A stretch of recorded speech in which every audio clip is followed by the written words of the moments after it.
की कोई बात नहीं है। ठीक है कही पहले खड़ा हो के बात कर। खड़ा हो तो एक डाड़ा करी तोरे हिम्मत नहीं तो कैसे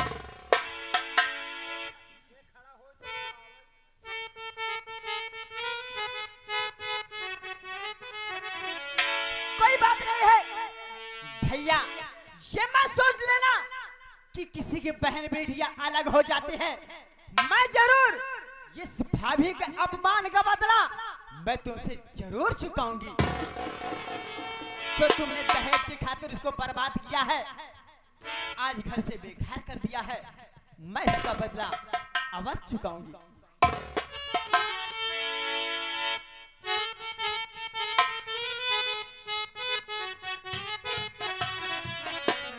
हरा दुनिया हंसावला कि दुनिया रवावला।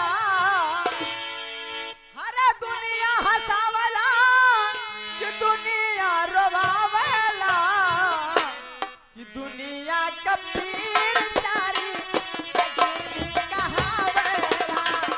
दुनिया का पीर सारी कहावला।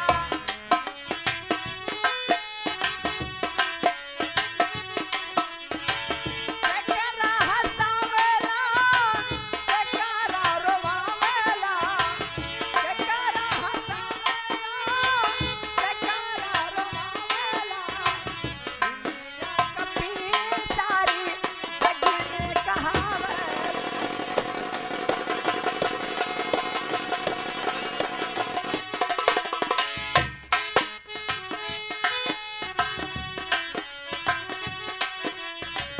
राजा हरिचंद अमर कहानी। राजा हरिचंद अमर कहानी। काश गए देखो तीनों पराई। देखो तीनों पराई। काली डोमरा के घरवा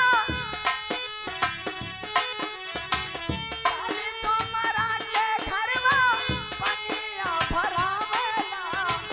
काली डोमरा के घरवा पनिया भरावेला। दुनिया का पीर सारी जग में कहावेला। दुनिया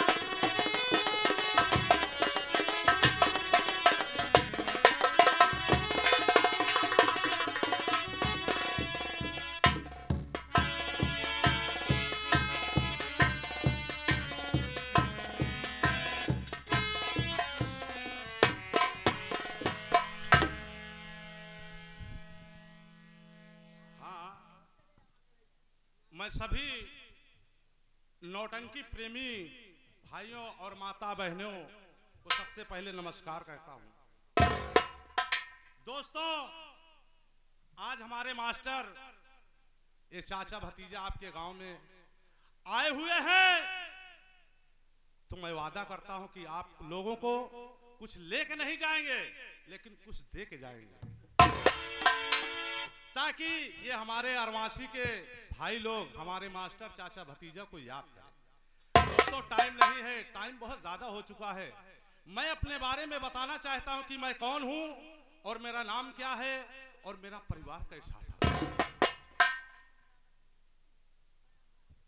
आप लोग शांत बनाएंगे, बोलेंगे तो डिस्टर्ब होगा। दोस्तों, मेरा नाम अरमू है। मैं इसी सैलूनपुर के रहने वाले हैं, सलीमपुर के। हमारी माता श्री थी और मेरे एक छोटी बहन थी जिसका नाम सुशीला था। वो बच्ची थी। बचपन में मेरी माता हम भाई बहन को छोड़ करके भगवान को प्यारी हो गई। खाने धाने के मुस्ताद था, लेकिन मरते समय मेरी माँ ने कहा कि बेटा अरमू, तू जब तक शादी मत करना जब तक तू अपनी बहन की डोली उठाकर उससे ससुराल मत भेज देना। मैंने अपनी बहन सुशीला की परवरिश किया, मेहनत मजदूरी किया, बहन सुशीला को पढ़ाया। उसी कॉलेज में मेरी बहन पढ़ रही थी, जिस कॉलेज में जमींदार का छोटा भाई शंकर सिंह पढ़ रहा था। मेरी बहन और शंकर सिंह से लव मैरिज हो गया। जब ये बात मुझे पता चला तो मैंने तो अपने बहन को पर गुस्सा लाया, लेकिन सोचा कि अगर ये जमींदार के यहाँ मेरी बहन चली जाती है तो मेरी बहन रानी बन के रहेगी। दोस्तों, मैं अपनी बहन की रिश्ता लेकर ठाकुर अर्जुन सिंह के पास गया। अपने बहन के लिए भीख मांगा, लेकिन यह समाज दहेज के लोभी गरीबों को जीने नहीं देते। ठाकुर अर्जुन सिंह ने मुझसे दहेज मांगा, लेकिन बहन ने मुझे मजबूर कर दिया था। मैंने कहा, ठाकुर साहब, मैं अपनी जिस्म बेच दूंगा लेकिन बहन के दहेज दूंगा। साथियों, मैंने दहेज को वादा करके बारात का दिन तारीख रख के चलाया, लेकिन मैं मजबूर था, मेरे पास कोई पैसा नहीं था। मैं तमाम भाई लोग के पास गया, लेकिन किसी ने नहीं मेरी बात सुनी, मुझे ठोकर मार दिया। जब मेरे दरवाजे पे बारात आ गई, मैं सोच रहा था कि परमात्मा, आज मेरी बहन की डोली कैसे उठेगी। मेरे पास एक पाई नहीं है, लेकिन बहन का शादी विवाह करके मैंने फिर हाथ जोड़ा और अपनी पगड़ी उनके पैरों के नीचे रख दिया कि बाबू साहब, मुझे 1 हफ्ते की मोहलत दे दो, मैं अपनी बहन की सारी रकम आपके हवेली पहुंचा दूंगा। बहन सुशीला के जाने के बाद मैंने पैसे को मेहनत मजदूरी करके इकट्ठा किया, अपनी थोड़ी सी जमीन थी वो भी बेच दिया। जब मैं ठाकुर के हवेली के पास जा रहा हूं तो लोग मुझे क्या कह रहे हैं कि यार मुंह कहां जा रहा है तू कहां जा रहा है? मैंने कहा कि आज मैं अपने बहन के घर जा रहा हूं। लोगों ने कहा तेरा जाना बेकार है। मैंने कहा क्यों? गांव के लोग ने कहा कि तेरी बहन को जलाकर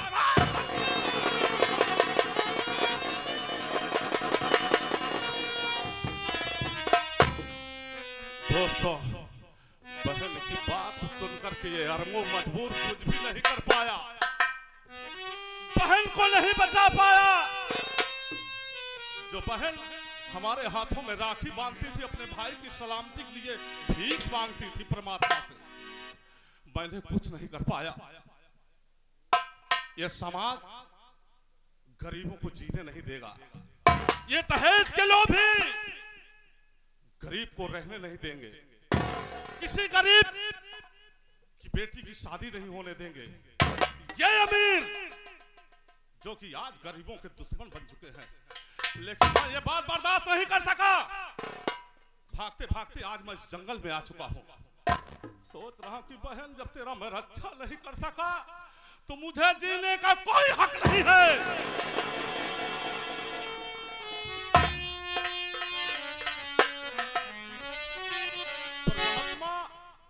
जिस तरह से मेरी बहन को मुझसे जुदा कर दिया, परमात्मा आज भी मुझे भी अपने पास बुला ले मालिक।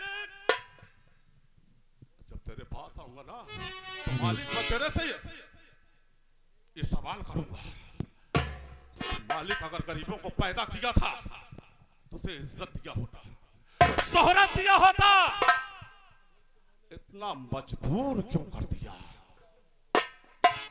परमात्मा आ रहा हूं मैं तेरे पास। नंबर 1, हे मालिक, आज अगर तुम्हारे में दम है तो दिखा दे अपनी करिश्मा और अरमों को मरने से बचा ले। है कोई ताकत? और नंबर 2, आए अरमो, मेरी बात को तुम ध्यान से सुनो। कौन हो तुम? मैं भगवान भोले शंकर बोल रहा हूँ। धन्य हो मालिक, बोलिए क्या कहना चाहते हो? अगर तू इस तरह से अपनी जान देगा तो तुझे तेरे अपमानों का बदला और तेरी बहन का बदला चुकता नहीं होगा। मैं भगवान कर कह सकता हूँ। बेटा मेरी बात को ध्यान के सुनो। मेरे पहाड़ी के पीछे 2 नाल की बंदूक और कारतूस से भरा बेल्ट रखा हुआ है और डाकुओं का काला पोशाक रखा हुआ है। उठा ले बंदूक और उस काले वस्त्र को पहन ले और तू आज से अरमू नहीं, अरमू यहीं से मर गया समझ ले। और तू आज से अपना नाम डाकू अरमान सिंह के नाम से प्रसिद्ध हो जा। हे मालिक, परमात्मा भोलेनाथ शंकर, यही इंसाफ था। मेरी माँ कहती थी कि एक अच्छा से एक इंसान बनना, दुनिया में माँ बाप का नाम रोशन करना। ये नहीं कहा था कि तू बंदूक उठा करके कानून के बागी बन जा। लेकिन बेटा अगर तू कानून का बागी नहीं बनेगा तो तुझे ये दुनिया वाले जीने नहीं देंगे। जाओ जाओ बंदूक उठाओ और कारतूस से भरा बेल्ट उठाओ और डाकुओं का पोशाक उठाकर आज से तू डाकू अरमान सिंह के नाम से प्रसिद्ध होकर और तू ठाकुर अर्जुन सिंह जमींदार से जाकर अपने अपमानों का बदला चुका ले बेटा। धन्य हो माँ। और मैं तुम्हारे दाहिने भुजा पर हमेशा तैयार रहूंगी। धन्य हो माँ। हम तुम्हारे चौखट तक जरूर आएंगे। चलो।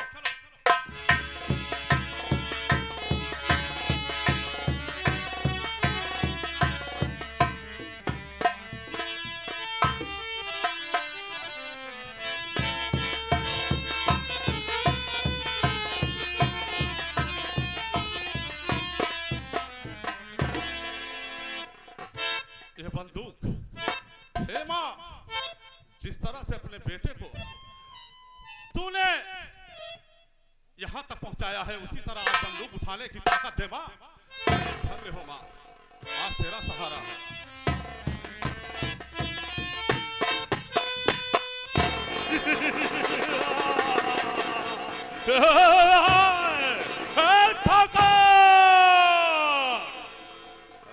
साले, खेल में मजा तो अब आएगा। जो खेल तूने दुनिया के साथ शुरुआत किया है, मां कसम हम साले तेरी जिंदगी के साथ खत्म कर दूंगा। आज मैं भवानी के मंदिर में कसम खा रहा हूं कि कसम भवानी की ये सर नहीं झुकाऊंगा। दहकती आग ठाकुर अर्जुन सिंह तेरे खून से बुझाऊंगा।